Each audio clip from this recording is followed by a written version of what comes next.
បងខ្ញុំមកប្រកាសលក់ដីមួយកន្លែងបាននៅជាប់ផ្ទះជួល5ជាន់នេះបាទដីនៅក្នុងក្រុងបាទតម្លៃត្រឹមតែ19000ទេហើយ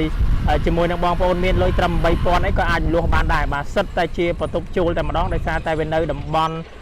រោងចក្របាទរោងចក្រជាមួយនឹងរោងចក្រអាវលឿងបាទនៅក្នុងតំបន់សេដ្ឋកិច្ចពិសេសតែម្ដងអញ្ចឹងបងប្អូនអរគ្នាដែលចង់រំលោះក៏បានឬក៏បងប្អូនបង់ដាច់បាទអញ្ចឹងសម្រាប់បងប្អូនមានត្រឹមតែ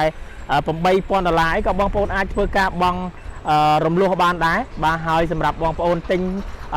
ការធ្វើផ្ទះភ្លាមក៏បងប្អូនទិញបានបាទប្លង់ដែលស្លាស់ហ្នឹងសិតតែប្លង់ដែលអាចបងប្អូនទិញហើយធ្វើផ្ទះនៅបានភ្លាមអញ្ចឹងសម្រាប់បងប្អូនអរគ្នាបាទមិនថាទិញសម្រាប់ការធ្វើផ្ទះនៅបាទទិញចែកកូនចែកចៅឬក៏ទិញសម្រាប់ទុកលក់ចំណេញទេបាទនៅក្នុងក្រុងដីកាត់ប្លង់ផ្ទេរកម្មសិទ្ធិជូនទៅដល់បងប្អូនអរគ្នាទៀតអញ្ចឹងសម្រាប់បងប្អូនអរគ្នាដែលចង់